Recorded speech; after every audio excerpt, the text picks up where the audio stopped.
नमो नमः, सुप्रभातम। आज हम लोग फिर लघु सिद्धांत कॉपी के वर्ग में प्रकृति भाव और प्रगीय संज्ञा, प्रकृति भाव संधि और प्रगीय संज्ञा की चर्चा चल रही है।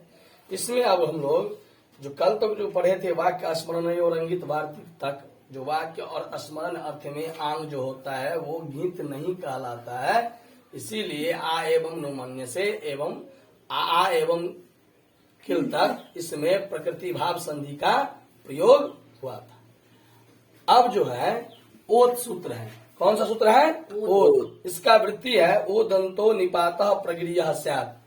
ओत ओ दंतो निपातः प्रगीयः स्यात्। ओदंत जो निपात कैसा? ओ दंत यदि निपात है तो उसको प्रगीय संज्ञा होगी। ओदंत निपात को, इसका अर्थ है ओदंत जो निपात उसको क्या होगा? प्रगीय संज्ञा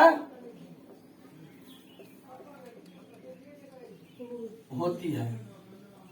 मतलब ओदंत जो निपात, ओदंत मतलब ओ जिसके अंत में रहे, ऐसा जो निपात संज्ञक होंगे उसको क्या हो जाएगा? प्रगीय संज्ञा हो जाएगी।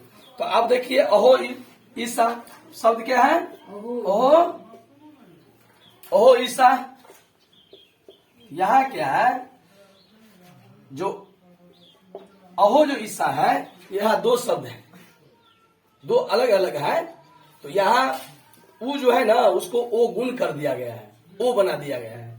तो ओदंत हो गया अहो में ओ। इसको निपात संज्ञा पहले हो निपात एकांत नहीं, क्या कहते हैं उससे? अरे वो जो सूत्र है चादयो सत्व, चादयो सत्व और व्यर्थास चादयो सत्व, ये अव्यर्थक चादी में आता है, वो नहीं आता है। उसमें क्या हो गया?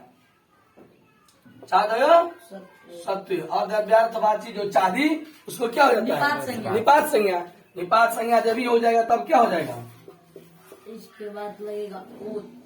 अब क्या लगेगा? ओत। मतलब जो ओदंत हो, अब वो ओदंत कैसा हो?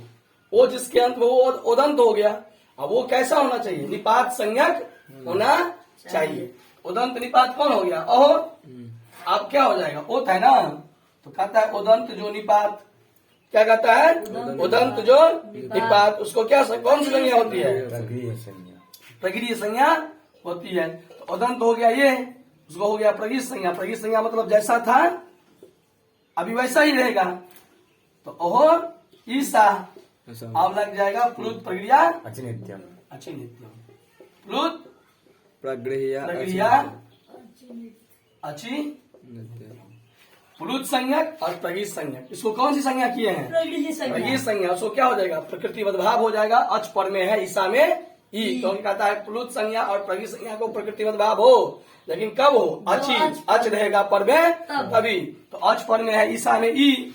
अब देखिए मैं कहना यही चाहता हूँ, अहो प्लस ईसा, तब लग गया कौन? चादयो सत्व और द्रव्यार्थ वाची चादी कौन हुआ? अहो। उसको हो गया निपातन, निपात संज्ञा। निपात संज्ञा करने जब संज्ञा होगी तो कोई न कोई कार्य होगा।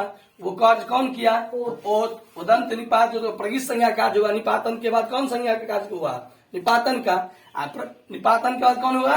प्रगीय संज्ञा की। जब प्रगीय संज्ञा हो गई तब प्रकृति भाव जो संधि है वो प्लुत प्रक्रिया नित्यम सूत्र से अहो में हो गया कौन? अब ओहो हो गया प्रगीय संज्ञा, उसको हो गया प्रकृति भाव। अच पर में हो गया ईसा में ई, तो बन गया अहो ईसा। अब क्या है? संबुद्धो साकल्यस्य तावनार्से। अब सूत्र क्या है? संबुद्धो साकल्यस्य तावनार्से। संबुद्धो साकल्यस्य तावनार्से। सूत्र है संबुद्धो। ये कौन विभक्ति में है? संबुद्धो जो है सप्तमी के एक वचन में। संबुद्धो साकल्यस्य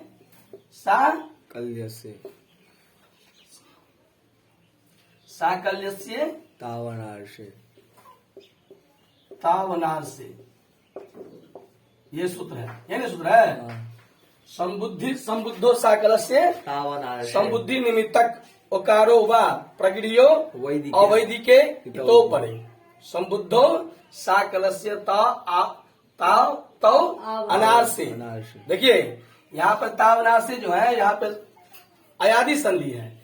तो अनार से, आर से मतलब होता है वेद, वैदिक। आर से मतलब क्या होता है? वैदिक। वैदिक। अनार से मतलब न वैदिक अवैदिक। अवैदिक इति लौकिक, अलौकिक लौकिक। माने लौकिक होता है, एक अलौकिक होता है। तो इसीलिए कहा संबुद्धि साकल्यस्य, मतलब साकल्य के मत में क्या है? सूत्र देखिए, सूत्र का अर्थ हो रहा है संबुद्धि में, साकल्य के मत में, साकल्यस्य हो रहा है ना, एतो अनार से। तो क्या किसको संबुद्धि में किसको अवैदिक, क्या इस किस अवैदिक को क्या होता है? तो कहा संबुद्धि निमित्तक जो ओकार, संबुद्धि निमित्तक जो ओकार, उसको क्या होता है? प्रगित संज्ञा होती है। संबुद्धि निमित्तक ओकार को किसको होता है? संबुद्धि निमित्तक। संबुद्धि मतलब संबोधन संज्ञा होता है ना। हाँ। संबुद्धि निमित्त यदि ओकार है, संबुद्धि निमित्त ओकार है, तो इस ओकार को संबुद्धि निमित्तक यदि संबुद्ध, जैसे विभक्ति शब्द रूप में संबोधन विभक्ति है, प्रथमा द्वितीय तृतीय चतुर्थी पंचमी षष्ठी सप्तमी अष्टमी सप्तमी और संबोधन।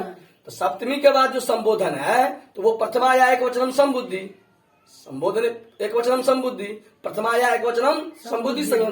प्रथमा के ही एक वचन को संबुद्धि संज्ञा होती है, वो एक वचन में। तो यदि वो संबुद्धि संज्ञा के यदि निमित्तक ओकार होगा तो उसको क्या, कौन सी संज्ञा होगी? प्रगिड़ी संज्ञा होगी। क्या होगी? प्रगिड़ी संज्ञा। वो भी क्या? विकल्प भाग में। किस भाग में? अवैदिक। यहाँ जो संबुद्ध साकलस्य इति है ना, देखिए इधर, इतो संबुद्धो साकलस्य इतो, संबुद्धि निमित्तक ओकार पर संज्ञा हो कब? अवैदिक इतो, अवैदिक इत। कैसा इत हो? अवैदिक इत पर कहा ना, संबुद्धि निमित्तक ओकार को प्रगित संज्ञा होगी। संबुद्धो साकलस्य इतो, ये सप्तमी पद है। अनार से, ये भी सप्तम्यांत पद है। संबुद्धो, ये भी सप्तम्यांत है। साकल्य से सिर्फ षष्ठ्यांत है। ठीक, साकल्य के मत में ये विचार है, यदि संबुद्धि निमित्तक ओकार है उसके पौर में, संबुद्धि निमित्तक जो ओकार है उसके बाद में यदि अवैदिक अनार्स, क्योंकि किसी किसी परीक्षा में पूछी जाती है अर्वाचीन अप्राचीन किससे कहते हैं। तो अर्वाचीन क्या होता है, प्राचीन क्या होता है, एक व्याकरण साथ मानक शब्द है। उसी तरह से अनार्स और आर्स में सब लोग समझता है आगम कहा जाता है वेद को। आगम, वेद या अन्य अर्थ में अनार्स शब्द जो है उसका भी आर्स मतलब ही होता है वैदिक। आर्स मतलब ही क्या होता है? वैदिक। तो यही कह रहा है, यदि संबुद्धि निमित्तक ओकार को प्रगित संज्ञा तभी होगी जब उस ओकार से पौर में, उस ओकार के बाद अवैदिक इत हो, अनार्स इत हो। कैसा इत हो? अनार्स। संबुद्धो साकलस्य इतो, इतो मतलब इत। हाँ, इकार पौर में रहे। कैसा पौर में रहे? अनार्स जैसा, अनार्स वाला इत पौर में रहे, उसको कौन सी संज्ञा हो जाएगी? प्रगित संज्ञा। तो विष्णु प्लस इति। तीन रूप बनता है यहाँ पे। कौन कौन सा? विष्णु इति, विष्णु इति, दूसरा विष्णु इति, विष्णु इति, दूसरा, तीसरा हो गया है विष्णु। विष्णु प्लस इति जो है उसमें पहले क्या लग गया? संबुद्धो साकलस्य, संबुद्धो संबुद्धो साकलस्य तावनार से। संबुद्धि निमित्तक आया है क्योंकि विष्णु का सप्तमी के वचन बनता है विष्णु, होता है ना? नहीं होता है विष्णु। तो संबुद्धि गुण होता है ना संबुद्धि में? नहीं होता है। संबुद्धि के क्या होता है? विष्णु सु आया, विष्णु स हुआ। अब विष्णु स होने के बाद वहां है हर्ष से गुना, हर्षवांत अंग गुण हो संबुद्धि के पड़ता।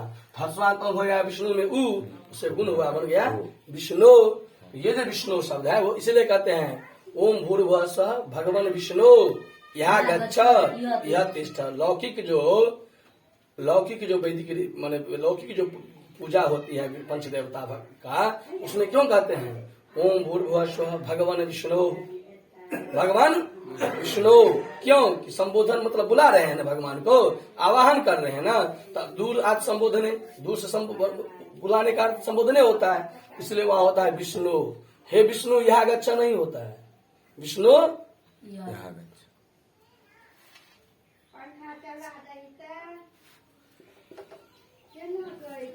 ठीक। तो संबोधन विवक्षा में संबुद्धि निमित्तक ओकार कौन हो गया? विष्णु में ओ। उसको क्या हो गया? प्रगीत संज्ञा। प्रगीत संज्ञा करने का फल क्या होता है? प्रकृति बदभाव। विष्णु इति। अब लग गया प्लुत प्रक्रिया अच्छी नित्यम। प्लुत संज्ञा तो नहीं है, ये प्रगीत संज्ञा है, प्रकृति उद्भाव हो गई। अच पर में है, इति में ई के पड़ता हो गया विष्णु, बन गया ना। जिस समय ये संबुद्धो साकल से तावनार से वैकल्पिक होगा, वहाँ क्या हो जाएगा? एचो यवा से अब होगा, विष्णव इति होगा। लोपा साकल्य से व का लोप होगा, तो बन जाएगा विष्णव इति।